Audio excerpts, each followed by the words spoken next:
Salawat kepada hadirat Nabi Muhammad sallallahu alaihi wasallam. Laulahu ma'arafna al-Quran wa ma talawnahu wa ma qara'nahu. Kalau bukan karena Nabi Muhammad sallallahu alaihi wasallam, tidak ada satupun kita yang mampu baca Quran. Maka jazallahu anka ya Sayyidana Muhammad.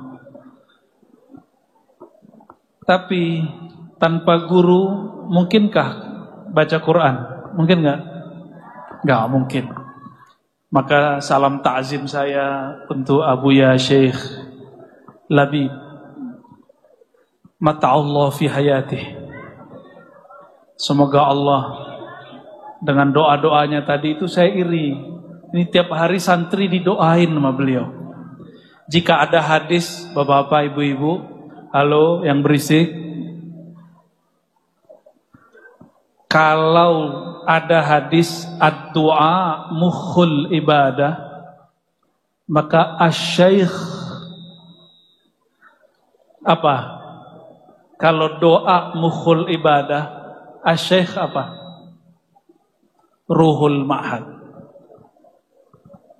Jika ruhnya ibadah itu ada pada doa, muh di situ bisa diterjemahkan ruh. Karena mukh syai' ruhu. Mukh itu inti otak. Boleh juga diartikan ruh, spirit.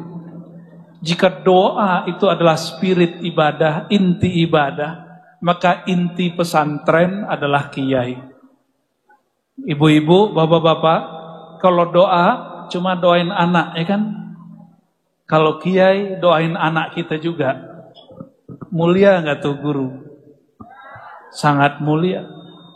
Kalau kita hanya mendoakan anak semoga sukses, dapat kerjaan, dapat pasangan. Mau didoain nggak dapat pasangan? Hah? Mau jomblo seumur hidup? Belum juga apa-apa udah takut jomblo. Tenang, stok banyak.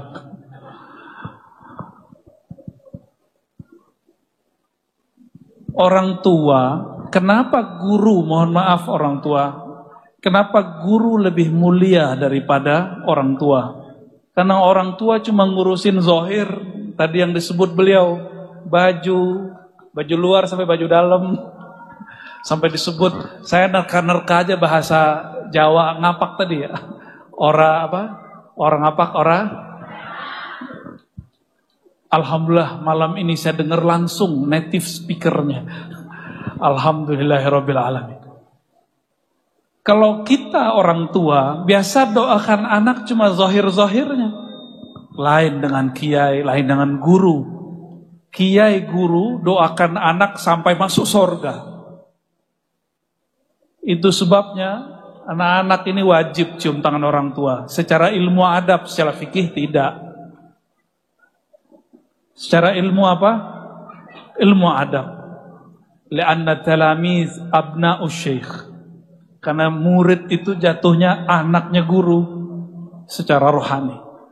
Semoga guru kita Abuya Syekh Labib, Allah berkahi hayatnya setiap nafasnya.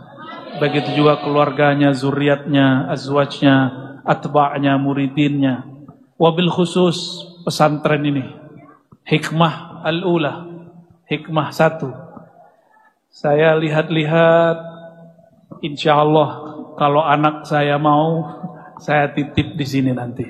Insya Allah.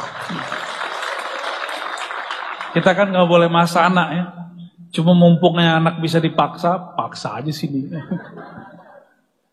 Kenapa? Tadi kami sebelum di sini, saya dihajar 2 hal. Bukan dihajar.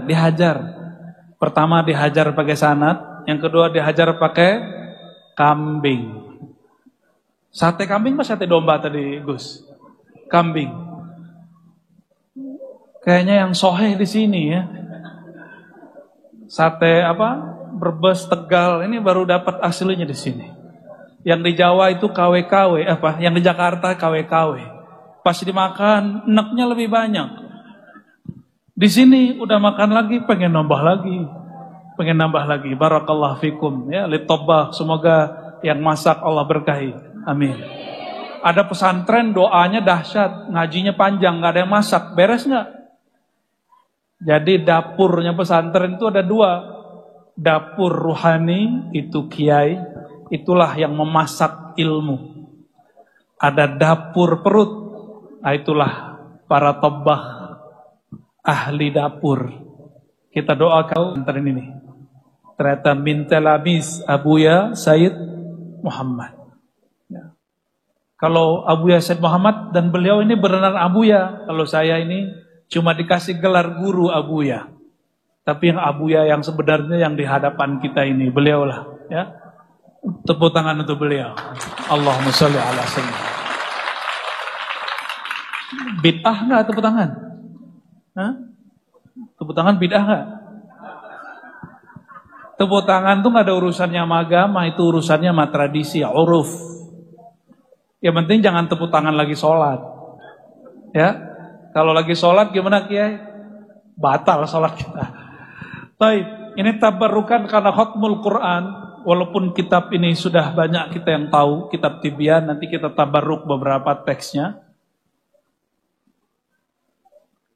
Ditulis oleh Maulana al-Imam An-Nawawi. Beliau ini ulama jomblo seumur hidup. Halo, para cowok-cowok jomblo. Tapi beliau jomblo ada nilainya. Antum jomblo main handphone tiap hari. Imam Nawawi, jangankan nikah, jihad pun untuk jihad fisik gak sempet. Apalagi menikah. Maka karyanya lebih banyak daripada umurnya. Imam diajak perang gak bisa, saya lagi sibuk ngaji, kata beliau. Diajak ngapain aja? Beliau sudah nulis babun nikah, sudah niat nikah tapi gak sempat nikah. Kalau bab nikah saya harus belajar ke beliau ini. Ya Gus ya. Allahumma sholli ala sayyidina Muhammad. Jika ada orang bertanya, siapakah wali Allah? Jawabannya sederhana, khairukum man ta'allamal Qur'an wa 'allama. Susah-susah amat cari wali Allah. Wali itu manusia terbaik di alam semesta. Siapakah mereka?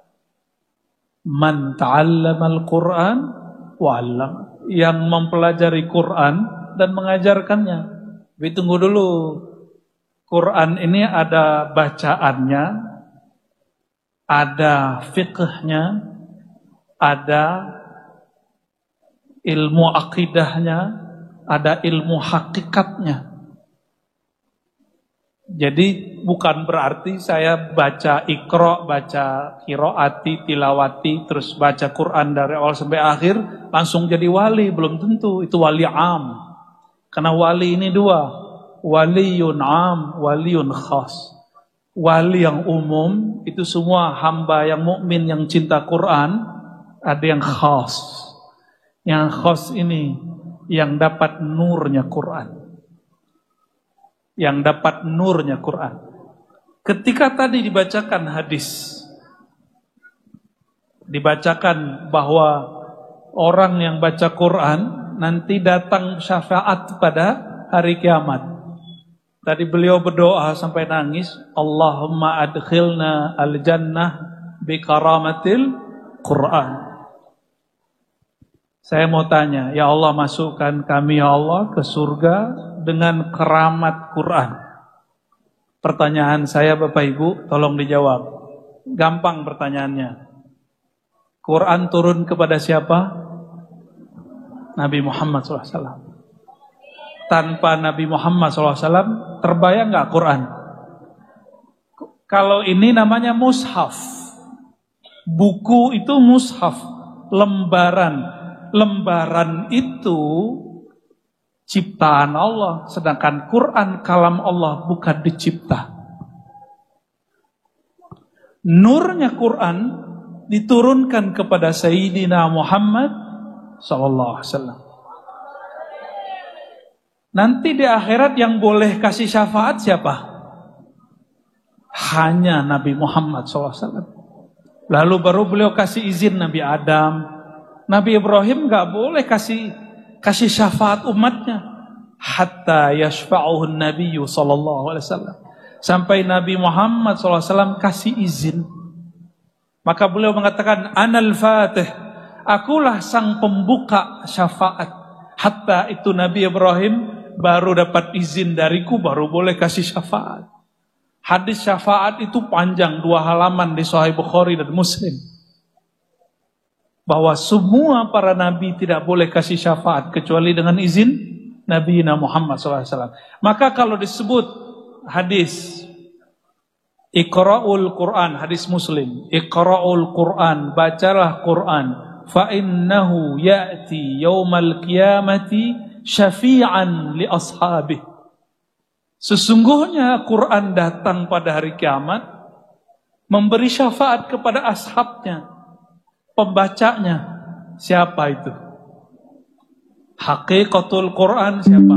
Hakikatnya Quran itu siapa? Ketika Sayyidah Aisyah radhiyallahu taala anha ditanya, sebenarnya Sayyidatuna Aisyah mengatakan khuluquhul Quran, akhlaknya Quran. Kalau akhlaknya Quran, terus beliaunya siapa? Beliaulah ruhul Quran. Beliaulah hakikatul Quran. Sallallahu ala Sayyidina Muhammad al-munazzal alaihil Quran. Mustahil Quran itu dipahami kalau enggak ada Sayyidina Muhammad sallallahu alaihi wasallam. Jadi yang datang itu siapa? Nabi Muhammad sallallahu alaihi wasallam. Iqra'ul Quran fa innahu ya'ti yaumal. Al-Quran itu dari awal sampai akhir itu cerita tentang Sayyidina Muhammad sallallahu alaihi wasallam. Cuma saya punya dosnya apa, Prof? Masa nama Muhammad cuma 4 kali gitu? Oh, ternyata si kiai nggak belajar ilmu asma. Padahal ilmu asma atau nama, itu ilmu paling tua di alam semesta yang diajarkan kepada Sayyidina Akullah. Kami ajarkan Nabi Adam semua nama. Dia nggak tahu, ini profesor tamatan Timur Tengah. Kita bingung juga, dia di timur mana dia? Mungkin Timur Tengahnya Sumbawa kali. Sono juga ada Timur Tengah. Dia taunya nama Nabi Muhammad itu cuma Muhammad sama Ahmad. Padahal di Sahih Bukhari Nabi sebutkan ana Ahmad, ana Muhammad, ana Muhammad, ana Ahmad, ana Mahi, ana Aqib. Itu contoh-contoh aja, namaku banyak gitu.